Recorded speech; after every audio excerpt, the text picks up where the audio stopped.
Hello students, this is Shubham Srivastav, your numerical and logical ability trainer, and today I welcome you all to Prime Sessions again. And here you learn numerical abilities, logical abilities and verbal abilities, right? So let's start today's session. You may be thinking that आज क्या करने वाले हैं sir? Topic आपके सामने लिखा हुआ है blood relation, but let me tell you one thing before we start this session. आप जब इस सेशन में भी आ रहे हो, मैंने आपको 3 सब्जेक्ट्स के नाम बताए. आप सोच रहे होगे अब तक, और नहीं सोचा तो मैं आपको मजबूर कर रहा हूँ कि आप सोचो कि आप वर्बल एबिलिटी पढ़ चुके हो, आपने इंग्लिश पढ़ा, आपने 2 लेक्चर्स देखे mathematics related which is a part of quantitative aptitude. तो आपने देखा कि आपने द हिस्ट्री ऑफ मैथमेटिक्स देखा, आपने contribution of India in the world mathematics देखा, आपने देखा कि वैदिक मैथमेटिक्स क्या थी. ठीक है, एक छोटा सा जस्ट एक ग्लिम्स मैंने आपको उस चीज का दिया था. वैदिक मैथ्स एक बहुत बड़ा चीज है, ठीक है, और उसमें बहुत सारी चीजें हैं, राइट. तो बेसिकली आपको ये पूछना चाहिए था या आपको ये सोचना चाहिए था कि sir what about the third subject which we discuss during the introduction, and that is logical abilities. So logical abilities जो है ये अपने आप में एक बहुत इंपॉर्टेंट सब्जेक्ट है, और आज हम इस सब्जेक्ट को टारगेट करने वाले हैं और इसके एक टॉपिक को हम लोग यहाँ पे देखने वाले हैं. तो basically I am a kind of person who actually believe in balancing. So अभी हम लोग ने थोड़ी सी मस्ती कर ली, थोड़ी सी इंटरेस्टिंग चीजें देख ली. आज हम लोग देखेंगे कि एग्जैक्टली सिलेबस में लॉजिकल रीजनिंग से एक टॉपिक मैंने उठाया है. हम देखेंगे कि एग्जाम में जब क्वेश्चंस आते हैं तो किस तरह से क्वेश्चंस आते हैं, right. So let me start this session. And one more thing, आप सबको पता होगा कि when you go to the place, go for the placement, you have to face a interview. You have to face a interview. आपको एक interview देना होता है, राइट.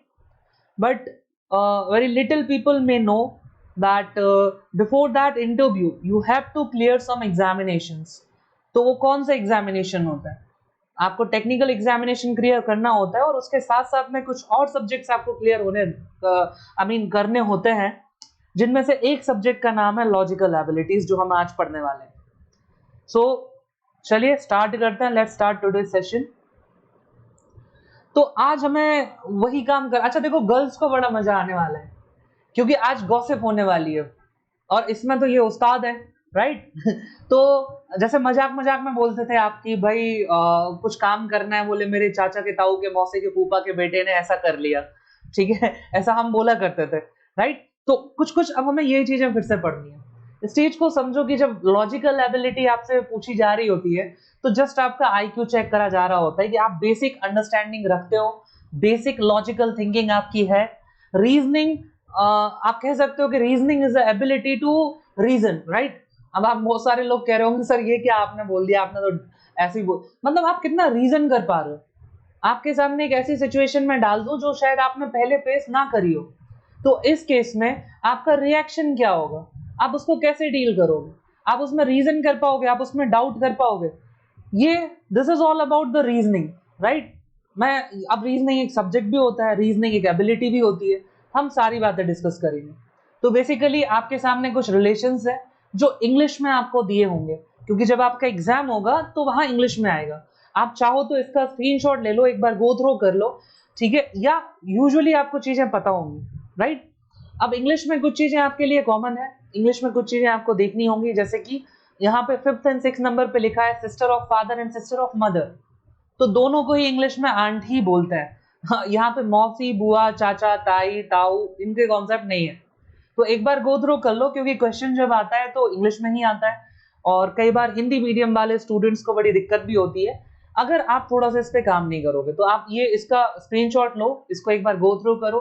मैं आपको बताता हूँ कि इसमें किस तरह के क्वेश्चन पूछे जाते हैं, और एक basic theory. Let me tell you, ये वाला टॉपिक आज ही हम खत्म करेंगे.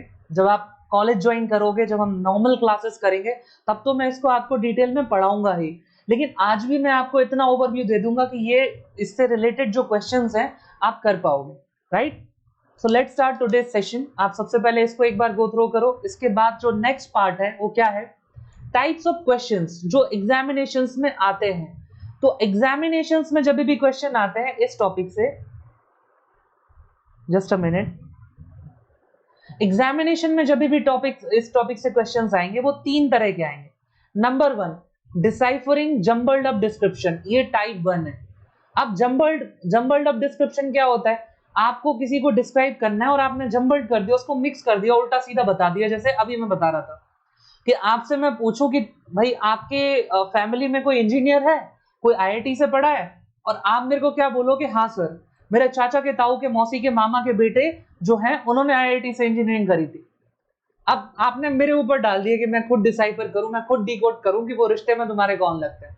तो कुछ कुछ ऐसे ही क्वेश्चंस ये लॉजिकल रीजनिंग में भी पूछते हैं, टाइप नंबर मतलब type 1 question, deciphering jumbled up description. एक डिस्क्रिप्शन, कोई एक इंसान दूसरे इंसान का डिस्क्रिप्शन दे रहा होगा ऐसे ही जम्बल्ड करके, एंड उसके बाद आपसे पूछा जाएगा कि ये दोनों आपस में कैसे रिलेट कर रहे हैं। Now the second type is relation puzzle. अब रिलेशन पजल क्या होता है? पजल की जब भी हम लोग बात करेंगे, पजल आप सबने खेला होगा, आप हिंदी में बोल सकते हो रिडल एंड काइंड ऑफ पहेली, राइट? आपको थोड़ा सा कुछ कुछ डेटा मिस कर दिया मैंने। पजल क्या होता था? अच्छा आप बताओ, जब सबसे पहले छोटे हम बच्चे थे तो सबसे पहला पजल हमने कौन सा देखा कि एक इमेज होती थी और उसके बहुत सारे पीसेस होते थे और इनको मिक्स कर दिया जाता था, या फिर कुछ पीसेस मिसिंग होते थे और आपको एडजस्ट करना होता था। बस तो ऐसा ही होता है रिलेशन पजल, कि रिलेशन के ऊपर एक क्वेश्चन होता है और उसका हम पजल बना देते हैं। अभी मैं क्वेश्चन आपको दिखा के समझाऊंगा क्या बात कर रहा हूं। Third thing is, the third type is coded relations. इसमें हम रिलेशंस को कोड कर देते हैं। जैसे लेट्स से मैं बोलूं कि अगर a प्लस बी कहीं पे लिखा है और मैं बोलूं इसका मतलब है a is the brother of b, फिर कहीं लिखा है मान लो अगर a मल्टीप्लाइड बाई b और मैं बोल दूं इसका मतलब है a is the father of b। अब अगर आपके सामने कहीं लिखा है p plus Q multiplied by r, तो इसका क्या मतलब है? देखो a प्लस बी क्या होता था कि a क्या है, ब्रदर है b का, तो p प्लस क्यू क्या हो जाएगा कि p is the brother of q। ठीक है, मैं आपको साइन बताऊंगा, मैं कुछ कुछ साइंस जो है यहाँ पे यूज करता हूँ, वो मैं आपको बताऊंगा अभी थोड़ी देर में। And q multiplied by r, तो आपने देखा कि a मल्टीप्लाइड बाई b का मतलब होता था a is the father of b, तो q मल्टीप्लाइड बाई r का क्या मतलब होगा कि q is the father of r। अब मैंने इसको ऐसा प्लस क्यों लिखा, इसका क्या मतलब है, एरो का क्या मतलब है, अभी बताता हूं आपको। ठीक है, इन शॉर्ट क्या हो जाएगा कि p जो है वो भाई हो जाएगा q का और q हो जाएगा फादर r का। ठीक है, अब अगर कोई पूछे कि p r का कौन है तो तुम सीधे बोल सकते हो कि ये इसका अंकल है, राइट? चलो थोड़ा सा मैं बता देता हूं, जब कोडिंग वाली बात होती है तो मैंने कुछ चीजें कर रखी हैं। देखो क्या करते हैं, हमेशा याद रखो, एक तो अपना जनरेशन चलता है। जनरेशन कैसे चलता है? जैसे मान लो फॉर एग्जांपल ये हमारी वाली जनरेशन, अब हमारी वाली जनरेशन में रिलेशंस कैसे होंगे? जैसे अगर मान लो ये मैं हूं, तो मेरे लेवल पे जो लोग रहेंगे, मेरे लेवल पे कौन से लोग रहेंगे, या तो मेरे ब्रदर्स रहेंगे, या फिर मेरी सिस्टर्स रहेंगी, या फिर मेरे कजिन्स रहेंगे। ये क्या हो गए, मेरे वाले लेवल के लोग हो गए, ठीक है ना, मेरी वाली जनरेशन के लोग हो गए। अब मैं अगर अपने से एक जनरेशन ऊपर जाता हूं तो मुझे कौन से लोग मिलेंगे? यहां मुझे मिलेंगे कौन? मुझे मिलेंगी मम्मी, मदर, फादर, अंकल। ठीक है, मदर, फादर, अंकल, ये सारे आंट्स, ये सारे के सारे हमें कहां मिलेंगे? अपने से एक जनरेशन ऊपर। ठीक है ना।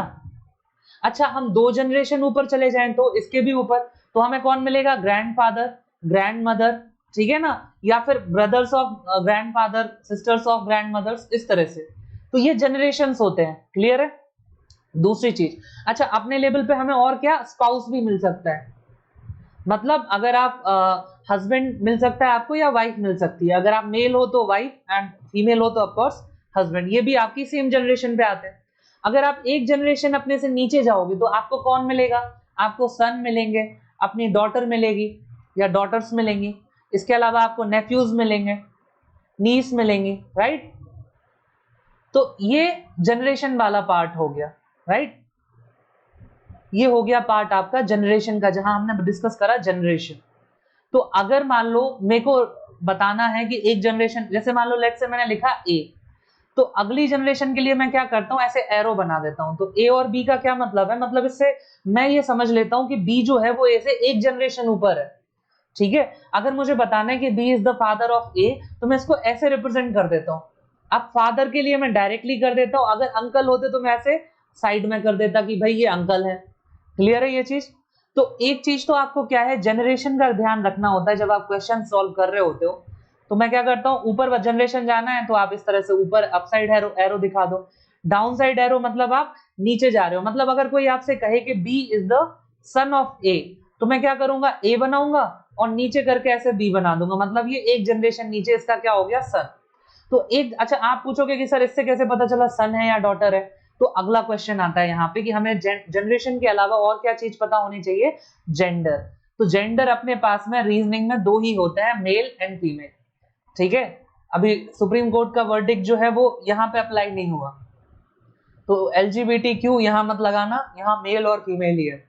तो मैं क्या करता हूँ, मेल को रिप्रेजेंट करने के लिए मैं पॉजिटिव साइन यूज करता हूँ और फीमेल के लिए नेगेटिव साइन यूज कर लेता हूँ। एंड वाइस वर्सा आप कर सकते हो, यहाँ पे बुरा मानने की जरूरत नहीं है जो गर्ल्स हैं कि अरे सर हम नेगेटिव थोड़ी होते हैं। आप पॉजिटिव मान लो, आप मेल को नेगेटिव मान लो, आपके ऊपर है।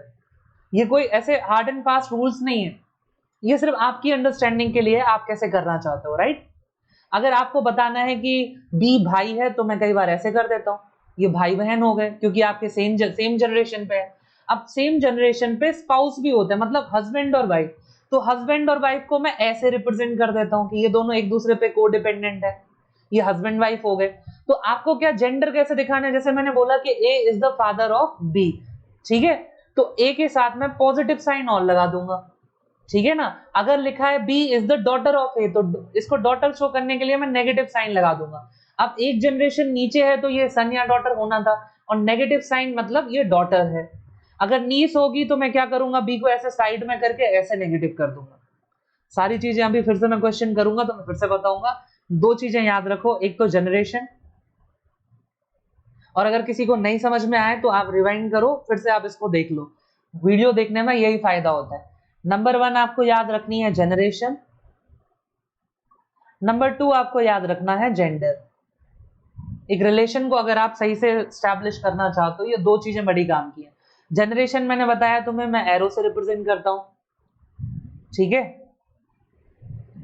जेंडर प्लस माइनस से रिप्रेजेंट करता हूं, क्लियर है। चलो आगे बढ़ते हैं। टाइप 1 क्वेश्चन के लिए हमें इतना सब कुछ करने की कई बार जरूरत नहीं पड़ती है, ये बेसिक क्वेश्चन है। अगर आपको बहुत अच्छा ब्लड रिलेशन है तो आप इसको मन में सॉल्व कर सकते हो, देखते हैं कैसे। क्वेश्चन नंबर 1 ये कह रहे हैं A is B sister, C is B's mother, D is C's father, E is D's mother, then how is A related to D. और फिर 4 ऑप्शन आपको दिए हुए हैं, तो अपन इसको ऐसे ही सॉल्व कर सकते हैं। देखो ये कह रहे हैं ए इज बी सिस्टर, तो ए जो है वो बी की कौन है, सिस्टर है, सेम जनरेशन पे रहेंगे, सिस्टर है तो, और सिस्टर है तो ये हो जाएगा नेगेटिव साइन, यानी B is the sister, sorry A is the sister of B. यहां एक चीज समझो कि सिर्फ इतने स्टेटमेंट से ये पता नहीं चला कि बी का जेंडर क्या है, समझ पा रहे हो। अभी आपको सिर्फ ये पता चला है कि A is the sister of B, which means A is female, B is male और फीमेल यू डोंट नो। उसके लिए आपको आगे का डेटा स्टडी करना पड़ेगा। इसको मैं थोड़ा नीचे बना देता हूं, समझने में थोड़ी आसानी होगी। Sorry, just a minute. Okay, so A is B sister, ठीक है। Now C is B's mother, तो बी की मदर है कौन, सी, और मदर है तो मैंने नेगेटिव साइन यूज कर लिया। अब देखो इन दो स्टेटमेंट के बाद भी आपको नहीं पता अभी बी का जेंडर क्या है। इन्होंने बोला कि भैया सी जो है वो बी की मदर है, लेकिन बी उनका सी का बेटा है बेटी है ये नहीं बताया इन्होंने, तो आपको भी नहीं पता अभी तक। फिर ये कह रहे हैं डी इज सीज फादर, तो डी जो है, डी ये सी के फादर हैं तो ये पॉजिटिव साइन आ गया, क्लियर, एक और जनरेशन ऊपर पहुंच गए। And E is D's mother, E is D's mother, तो ई जो है वो डी की मदर हो जाएंगी, तो ये हो जाएगा नेगेटिव साइन। अब देखो पहले एक जनरेशन पे गए मदर फादर वाली पे, ग्रैंडफादर, उसके ऊपर ग्रेट ग्रैंडफादर वाली जनरेशन पे चले गए, ठीक है।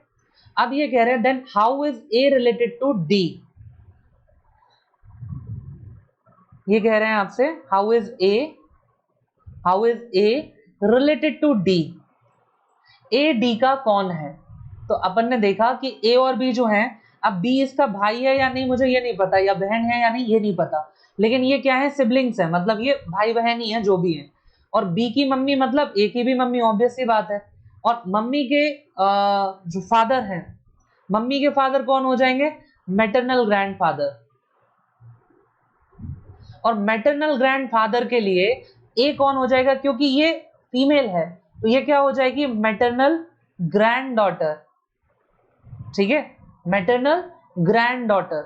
ठीक है, लेकिन अपने ऑप्शन में ये मैटरनल नहीं आ रहा है यहाँ पे, तो क्या हुआ भैया, ग्रैंडडॉटर तो आ रहा है, तो आप इसको ग्रैंडडॉटर को टिक करोगे। रीजनिंग में एक चीज याद रखना ब्लड रिलेशन में, कि जैसे मैटरनल और पैटर्नल वाले जो रिलेशंस होते हैं, जैसे क्या है, अगर लिखा है ग्रैंड फादर, तो ग्रैंडफादर भी दो टाइप के होते हैं, एक होता है पैटर्नल ग्रैंडफादर, एक होता है maternal grandfather. Usually paternal grandfather बोलते हैं किसको, दादाजी को, यूजुअली क्या वैसे ही बोलता है, और मैटरनल ग्रैंडफादर बोलते हैं नाना जी को। लेकिन अगर इन केस पैटर्नल और मैटरनल नहीं आपके सामने लिखा है तो ग्रैंडफादर दोनों को रिप्रेजेंट कर सकते हैं। समझ पा रहे हो, मतलब अगर एक ऑप्शन है यहाँ ग्रैंड डॉटर और एक होता मैटरनल ग्रैंड डॉटर, तो फिर आप एग्जैक्टली जो आंसर है मैटरनल ग्रैंड डॉटर आप उसको टिक करते हैं, बट क्योंकि ये ऑप्शन नहीं है आप कौन सा टिक करोगे, ग्रैंड डॉटर। आई होप सभी को समझ में आया होगा। बढ़ते हैं नेक्स्ट क्वेश्चन की तरफ। 10 क्वेश्चन मैंने टाइप बन के उठाए हैं, जिनमें से 5 क्वेश्चन मैं सॉल्व करा रहा हूँ और 5 क्वेश्चन आपको स्क्रीनशॉट लेके खुद सॉल्व करने हैं, और अगर उसमें कुछ डाउट आएगा तो आप कमेंट सेक्शन में मुझे बताओ, मैं आगे चल के आपको उनको क्लियर कर दूंगा। क्लियर है? Now next question. A girl introduced a boy as a son of the daughter of the father of her uncle, the boy is girl's. अब देखो ये वही वाली बात हो गई, ये वही बात हो गई कि मेरे चाचा के ताऊ के मौसी के बेटे का ये फोटो है या कोई और है। ठीक है, तो एक लड़की ने कैसे इंट्रोड्यूस करा एक बॉय को as the son of the daughter of the father of her uncle. दोनों तरह से आप बना सकते हो। मैं क्या करता हूं, मैं इसको उल्टा बनाता हूं। जैसे अगर ये गर्ल है तो गर्ल के अंकल तक आपको जाना है, तो ये गर्ल के हो गए अंकल, साइड में है मतलब ये अंकल है। ठीक है, डायरेक्ट होते हैं तो फादर होते हैं। क्लियर? तो उसके अंकल। ठीक है, the father of her uncle, तो इनके अंकल के फादर पे पहुंचो आप। ठीक है, इनके फादर, इनके अंकल के फादर आपके कौन हो जाएंगे, ग्रैंडफादर, दादाजी। एंड उनकी daughter, daughter of the father of uncle पूछ रहे हैं, तो इनकी डॉटर जो हो जाएंगी वो कौन हो जाएंगी, आपकी ये हो जाएंगी, इस लड़की की ये कौन हो जाएंगी, आंट। ठीक है, बुआ हो जाएंगी। और इनका बेटा, ये जो लड़का है ये इनका बेटा है, तो ये इनका सन हो जाएगा। तो इन शॉर्ट इस लड़की के लिए ये लड़का उसकी बुआ का बेटा है, और बुआ का बेटा कौन होता है, कजिन। अगेन इंग्लिश में देखो क्या है, इंडियन इंग्लिश में हम लोग क्या बोल देते हैं, cousin brother, cousin sister, but usually English में इसके लिए कजिन ही वर्ड आता है। लेकिन अगर कजिन आपके सामने ऑप्शन में नहीं है तो फिर आपको जाना होता है ब्रदर या सिस्टर की तरफ। तो यहाँ पे क्योंकि कजिन ऑप्शन में नहीं है तो आप क्या टिक करोगे, ब्रदर। अगर कजिन ऑप्शन में होता तो आपको कजिन टिक करना होता। ठीक है, बहुत सारे लोग सोच रहे होंगे कि सर इसको उल्टा क्यों करा, ऐसे क्यों करा। इस चीज को समझो, अगर हिंदी इसका ट्रांसलेशन करोगे तो वो उसने क्या बोला है कि उसके अंकल के पापा की बेटी का बेटा है ये। समझ पा रहे हो? तो सबसे पहले तुम अंकल के पास जाओ, अंकल के फादर पे जाओ, फादर की डॉटर पे आओ और डॉटर के सन पे आ जाओ। बेस्ट तरीका, आप मन में भी सॉल्व कर सकते हो थोड़ी सी प्रैक्टिस करोगे तो। I hope I am clear enough. Now next question. Third question is pointing to a person, a man said to a woman। एक पर्सन है, एक मैन है एंड एक वुमेन है। तो ये मैन और वुमेन आपस में बात कर रहे हैं और एक थर्ड पर्सन की तरफ पॉइंट करते हुए ये जो मैन है ये बोलता है वुमेन को कि हिज मदर, किसकी मदर, वो जो थर्ड पर्सन है, his mother is the only daughter of your father. Excuse me, just a minute.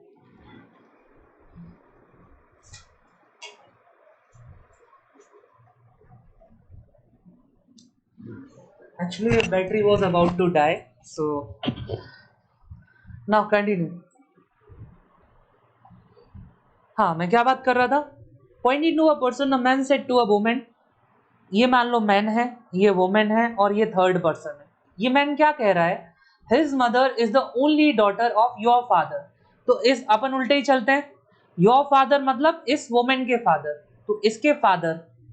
ठीक है, ये सीधे ही रख लो, इसके फादर, एफ लिख दिया मैंने, की ओनली डॉटर, इसके फादर की ओनली डॉटर। क्योंकि ये वुमेन है तो ये खुद ही नहीं होगी क्या, मुझे बताओ सोच के जल्दी से। मगर अगर कोई गर्ल स्टूडेंट्स जो देख रही हैं मुझे बताओ, अगर मैं कहूँ कि तुम्हारे पापा की इकलौती बेटी कौन हुई, तुम ही होगी ना, ऑब्वियस सी बात है। तो सेम ये वुमेन के जो फादर हैं उनकी ओनली डॉटर जो है वो कौन होगी, ये वुमेन खुद। तो ये कह रहे हैं कि is the only daughter his mother, मतलब हिज मदर क्या है, ये जो लड़का है यहाँ पे थर्ड पर्सन, इसकी माँ जो है ये कह रहा है तुम्हारे पापा की इकलौती बेटी है, मतलब तुम्हारे पापा की इकलौती बेटी तुम ही हो, और वो कहना चाह रहे कि उस लड़के की माँ भी कौन हो, तुम ही हो। इस लड़के की जो मदर है, इस लड़के की जो मदर है, she is the only daughter of this women's father, तो इस वुमेन की जो फादर है उनकी इकलौती लड़की यही है, और वही लड़की इसकी माँ है, ये फोटो में जो लड़का है, ठीक है, ये पॉइंट कर रहे हैं जिसकी तरफ। तो बता रहे हैं कि हाउ, पूछ रहे हैं कि how was the woman related to that person, ये थर्ड पर्सन की बात है, तो इस लड़के को ये वुमन कैसे रिलेट करती है, कौन लगती है इसकी, तो इसकी कौन हो जाएगी, मदर। तो option number B will be the correct answer. Now next question, ये कह रहे हैं P is the brother of Q and R, S is R's mother, चलो कर ही लेते हैं। ये कह रहे हैं P is the brother of Q and R, ये सब सिबलिंग है, एक ही लाइन पे हैं, एक ही जनरेशन के लोग हैं। फिर कह रहे हैं S इज R's मदर, तो S जो हुई, S R की मदर है। मुझे बताओ ये सब लोग भाई बहन है, तो ये तो सबकी मदर हो गई ना automatically. And T is P's father, तो टी कौन हो गया, फादर हो गया पी का, और क्योंकि ये भाई बहन है तो ये सबका फादर है, और इसी रिलेशन से ये दोनों क्या हो गए, हस्बैंड वाइफ। मैंने बताया था हस्बैंड वाइफ के लिए ये साइन अपन यूज करते हैं। तो 3 बच्चे हैं पी क्यू आर। अब इतने डेटा के बेसिस पे आपको पता है कि पी ब्रदर है, मतलब इसका जेंडर पता है, बट क्यू एंड आर का जेंडर नहीं पता। तो अगर कोई तुमसे पूछे कि Q is the son of T, correct होगा, नहीं होगा। R is the son of T, incorrect, आपको नहीं पता, यू कैन नॉट डिटरमाइन, क्योंकि आपके पास डेटा ही नहीं है। तो ऑप्शन बताने हैं कि कौन सा can not be definitely true, तो T is Q's father, T Q का भी फादर है, करेक्ट है, क्योंकि इसका जेंडर क्लियर है, तीनों बच्चों का पापा है ये। S is P's mother, S जो है वो पी की भी माँ है, बिल्कुल करेक्ट है, क्योंकि तीनों बच्चों की मम्मी है ये। C option, P is S son, तो पी जो है वो एस का सन है, ये बिल्कुल क्लियर है, क्यों, क्योंकि इसका जेंडर स्पेसिफाइड है। But Q is T son, Q क्या टी का बेटा है, नहीं। आप पूछोगे सर बेटी है क्या, मैं बोलूंगा नहीं। The correct answer is you can not determine with this much data. जितना डेटा आपको गिवन है आप उतने डेटा से इसको डिफाइन नहीं कर सकते हो, सिंपल, डिटरमाइन नहीं कर सकते हो। तो यहाँ इनकरेक्ट कौन हो जाएगा, ये आपको बताना था, जो डेफिनेटली ट्रू नहीं है। आई होप आपको समझ में आ रहा है। नेक्स्ट क्वेश्चन, ये कह रहे हैं women introduces a man as a son of the brother of her mother.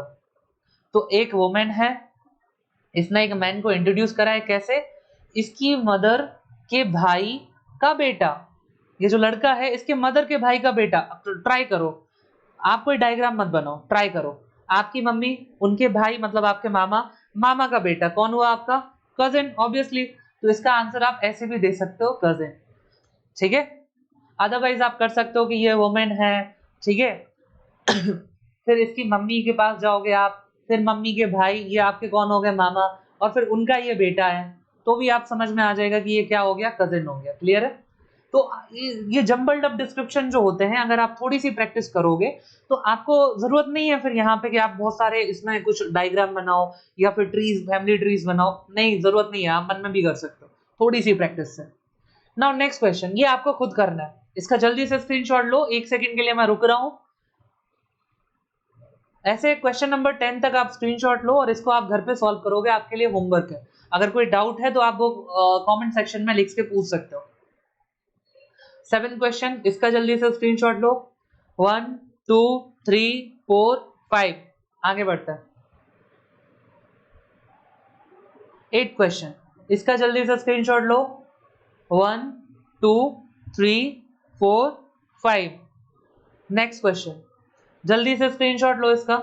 1 2 3 4 5। And the 10th question, 1 2 3 4 5।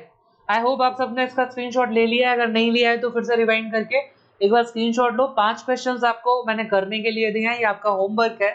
Now moving to the next kind of question, next type of question, this is what we called as coded relations. Coded relation, जहां क्या होता है, हर code का एक मतलब होता है। जैसे फॉर एग्जांपल प्लस कोड है तो इसका क्या मतलब है, A is the mother of B, मतलब p प्लस क्यू लिखा होगा तो p will be the mother of q, ठीक है। और इनके बेसिस पे ये इक्वेशंस होती हैं। अब यहाँ पे ये ऐसे बना है, ये बीटा है, ठीक है, करेक्ट कर लो, ये स्क्रीन प्रेजेंट करने के बाद ये सही से आ नहीं रहा है, वो बीटा है, ठीक है। अब देखो दो तीन चीजें हैं, समझो इस बात को। पहले मैं कॉन्सेप्ट बताता हूं, क्या कॉन्सेप्ट है। सॉरी, जैसे आपके सामने इक्वेशन दे रखी होती, जैसे p plus N multiplied by M multiplied by Q. मैं कैसे करता हूं इसको, यहां से सॉल्व करना स्टार्ट करो लेफ्ट साइड से। तो p प्लस एन का क्या मतलब है, प्लस का मतलब क्या है, मदर। जैसे a प्लस बी लिखा था तो इसका क्या मतलब था, a is the mother of b। तो p प्लस एन का क्या मतलब होगा कि p is the mother of n। Clear है इतनी चीज। अब सेकेंड चीज क्या है, फिर क्या लिखा है, n मल्टीप्लाइड बाई m। तो a मल्टीप्लाइड बाई b का क्या मतलब था कि a is the father of b। तो n मल्टीप्लाइड बाई m का क्या मतलब होगा कि n is the father of m। Clear है। And similarly for that matter, यहां जगह कम पड़ गई है, मैं यहां बना देता हूं ये नेगेटिव साइन, ये n, फिर इसके बाद ये m, फिर क्या लिखा है, m मल्टीप्लाइड बाई q। तो सेम मतलब हो जाएगा, m is the father of q। तो m फादर हो जाएगा q का।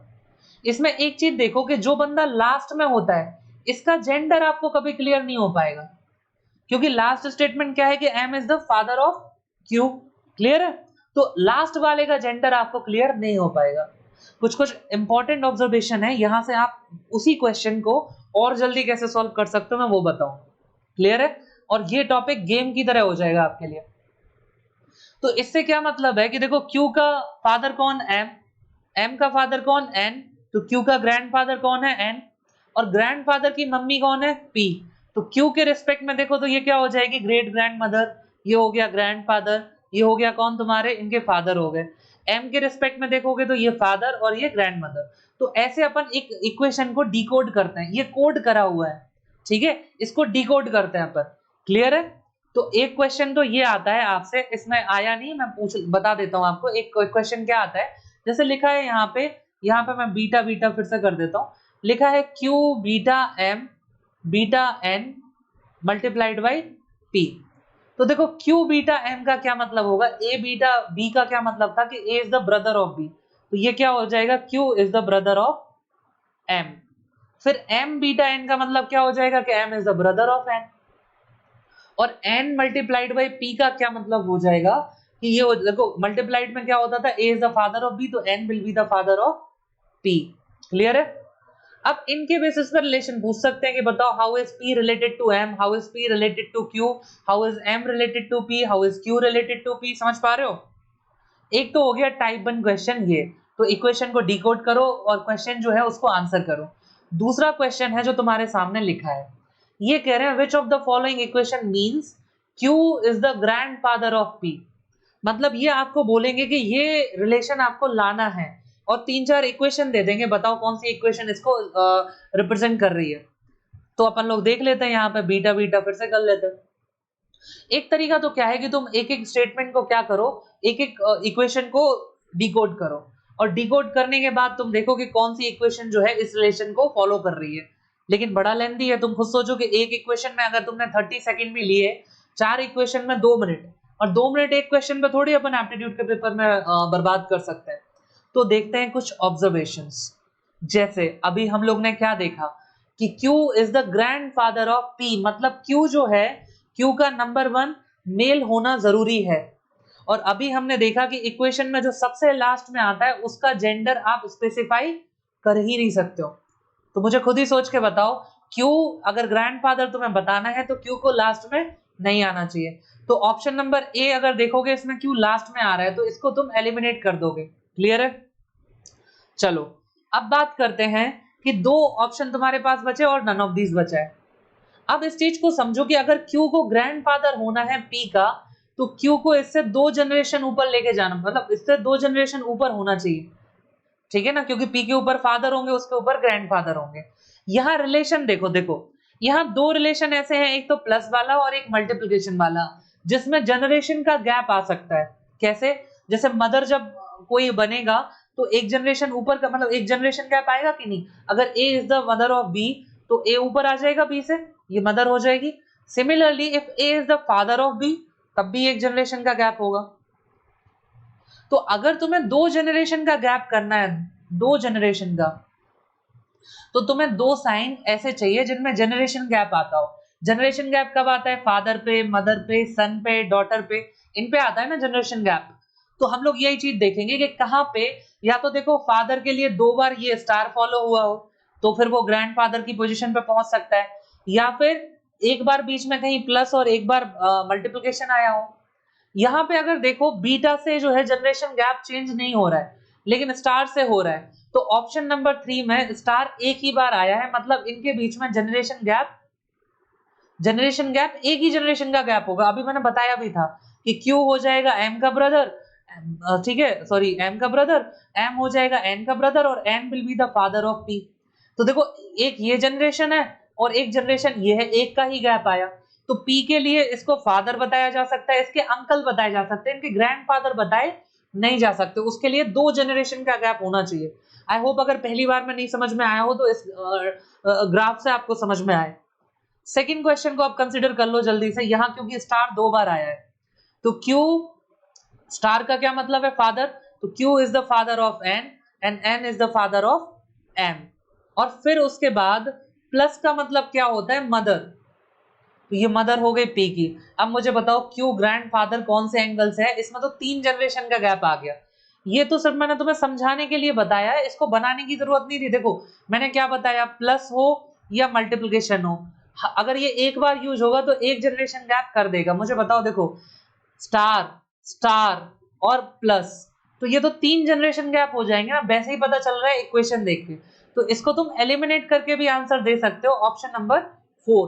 क्लियर है ये चीज? अब देखते हैं, अगर अपन एक इक्वेशन बनाने की कोशिश करें जिसमें ये लॉजिक आ रहा हो या ये रिलेशन आ पा रहा हो, देख लेते हैं। तो देखो Q को सबसे पहले किसी का फादर होना पड़ेगा, लेट्स से N का फादर हो गया, और N को किसी का फिर फादर होना पड़ेगा, लेट्स से ये M का फादर हो गया, और M को अपन अगर बना दें ब्रदर या फिर सिस्टर ऑफ P, तो या तो ब्रदर या फिर सिस्टर ऑफ P हम लोग बना दें, तो P का ग्रैंडफादर कौन हो जाता? Q। क्लियर है? तो हम ऐसा कर सकते थे कि Q star N star M, और ब्रदर या सिस्टर के लिए या तो बीटा यूज कर सकते थे तुम यहाँ पे, या माइनस भी यूज कर सकते थे, दोनों साइन एंड P। ऐसी कोई इक्वेशन होती तो तुम्हारा काम हो जाता। Moving ahead, question number B. यहां जहां जहां भी ऐसा साइन आ रहा है ये सब बीटा है, ये पता नहीं प्रेजेंट करने के बाद आ नहीं रहा है सही से। कह रहे हैं which of the following means that N is the maternal uncle of M। अब मैटरनल अंकल कैसे हो सकता है कि N जो है इसकी बहन हो एक कोई, और वो इसकी M की मदर हो, ठीक है, ये इसका भाई हो। और मैटरनल अंकल में जनरेशन गैप कितना होता है? एक जनरेशन का। सिमिलरली मैटरनल अंकल है अगर N, तो ये इसको मेल भी होना चाहिए, और जेंडर अगर स्पेसिफाई है मतलब इसको लास्ट में नहीं आना चाहिए। तो ऑप्शन नंबर सी में N लास्ट में आ रहा था, आप इसको हटा दोगे। अब N जो है, N को आपको रखना है मेल, तो यहाँ रिलेशन देखो मेल कब कब हो सकता है। जैसे बीटा का मतलब होता है ब्रदर, तो ब्रदर के केस में ये क्या हो जाएगा? मेल। लेकिन माइनस अगर कहीं लगा है तो ये हो जाएगी A is the sister of B, तो माइनस अगर लगा है तो ये क्या हो जाता है? फीमेल। तो यहाँ देखो N माइनस वाई, इसको भी आप एलिमिनेट करोगे। क्यों करोगे? क्योंकि N माइनस वाई का मतलब क्या हो जाएगा कि N is the sister of Y, तो इसको भी तुम्हें क्या करना पड़ेगा? एलिमिनेट। क्लियर? चलो अब अपन देखते हैं सबसे पहले ऊपर। ऊपर क्या है? बीटा है, माइनस है, प्लस है, माइनस है। नीचे क्या है? बीटा है, प्लस है, स्टार है। अभी हम लोग ने देखा कि जो जनरेशन गैप है वो कब आ सकता है? जब या तो स्टार हो या फिर प्लस हो। तो देखो यहाँ पे प्लस और स्टार दोनों है, मतलब M और N के बीच में 2 जनरेशन गैप आ चुके होंगे। लेकिन यहाँ पे सिर्फ और सिर्फ प्लस ऐसा साइन है जो एक जनरेशन गैप पैदा करेगा, फिर जनरेशन गैप नहीं आएगा। तो इस चीज को समझो कि एलिमिनेशन से भी तुम ऑप्शन कर सकते हो, ऑप्शन नंबर ए। लेकिन अब यहाँ पे करके भी देख लो, जैसे N is the brother of P, ये ब्रदर हो गया। फिर P is the sister of L, ठीक है। एंड प्लस का मतलब क्या होता है? मदर, ठीक है। तो L is the mother of E and E is the sister of M। तो खुद ही सोच के देखो कि M की ये L जो है वो मॉम हो गई, और इनका भाई कौन है? N, तो इसका मैटरनल अंकल हो गया। आई होप सबको समझ में आ रहा है। नहीं समझ में आएगा तो अगेन आपको पता है क्या करना है, कमेंट बॉक्स में जाओ, स्पेसिफाई करो। देखो समय कम है और रिकॉर्डेड लेक्चर है, तो रिकॉर्डेड सेशन में एक लिमिट तक चीजें कम्युनिकेट हो पाती है। अगर आपको कोई डाउट है आप उसको नोट करके रखें, आप उसको आगे पूछ सकते हैं। लाइव क्लास जब भी होगी आप लाइव क्लास में भी पूछ सकते हो। Moving towards the next question, ये कह रहे हैं अब की बार इन्होंने इक्वेशन देके तुमसे पूछा है और पूछा है what is n to m, n का क्या रिलेशन है m से।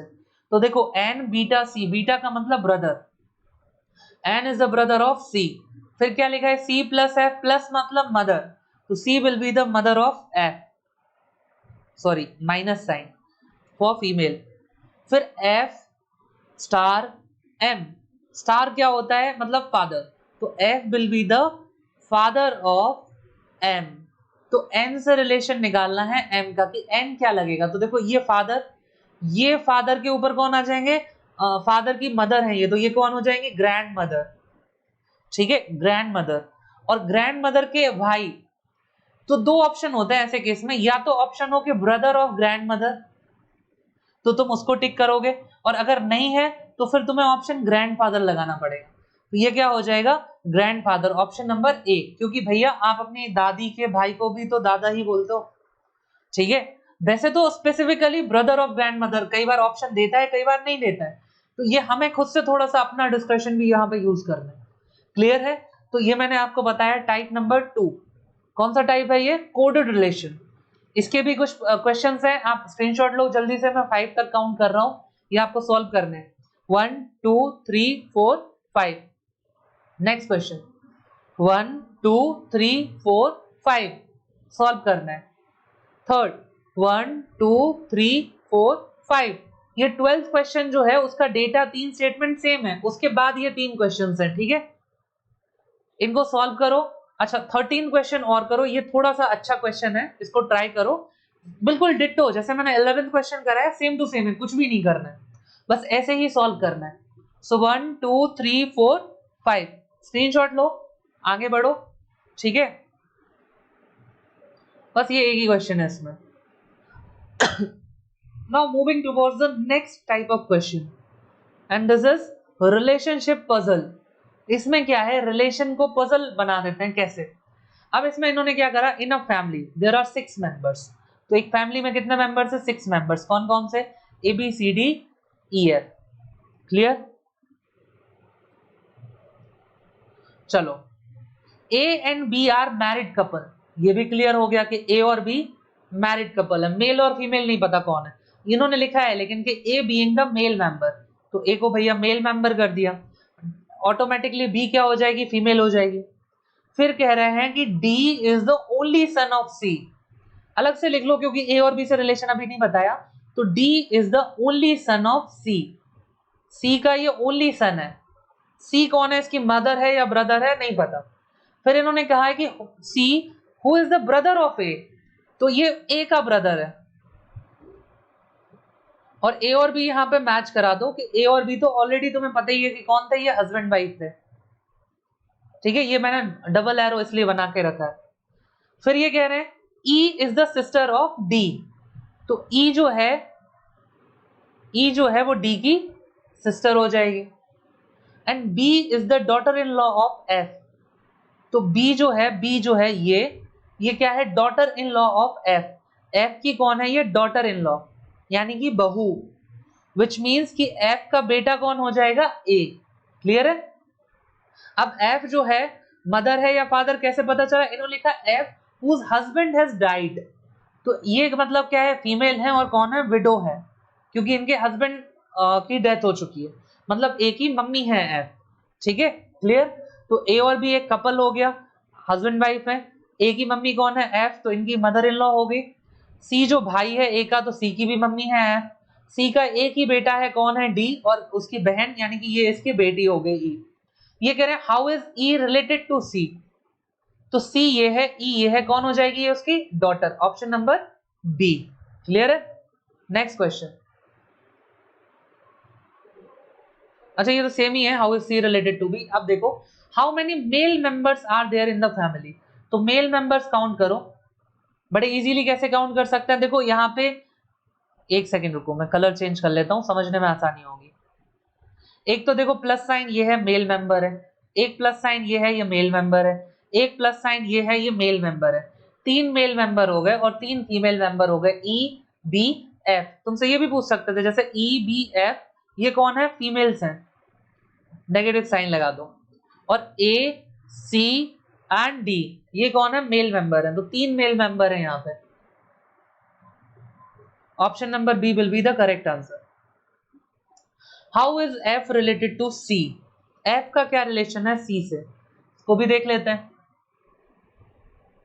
अब एफ ये है और सी जो है वो ए का भाई था, तो ये एफ क्या हो जाएगी, इसकी मदर हो जाएगी, पहले ही डिस्कस कर चुके हैं। तो how is F related to C, एक सेकेंड इन्होंने गड़बड़ कर दी क्या,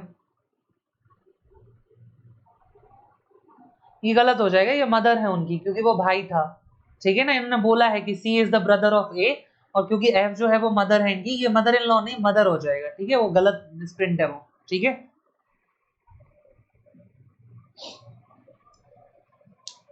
okay, so here we discuss three types of question. मैंने आपको तीनों टाइप्स बताए। पजल्स में मैं कुछ और आपको कराता बट थोड़े से लेंदी हो जाएंगी कुछ चीजें, इतना ही काम मैं आपको दे रहा हूँ, इतना ही होमवर्क आपको दे रहा हूँ। टाइप 1 हम लोग ने कौन सा डिस्कस करा था, जंबल्ड अप डिस्क्रिप्शन, ठीक है। टाइप 2 हम लोग ने कौन सा डिस्कस करा, कोडेड रिलेशन। और टाइप 3 हमने कौन सा डिस्कस करा, ये हम लोग ने डिस्कस करा है पजल। ये सारी चीजें अपन लोग डिटेल में भी पढ़ेंगे, अभी एक ग्लिम्स समझ लो इसको। और इसका जो होमवर्क मैंने आपको दिया है ये आपको सॉल्व करने हैं। क्वेश्चन नहीं समझ में आएगा तो आप कहाँ पूछोगे, कमेंट सेक्शन में। So thank you so much everyone for joining, this is all from my part. Let's meet in next session. Okay, thank you so much everyone, bye.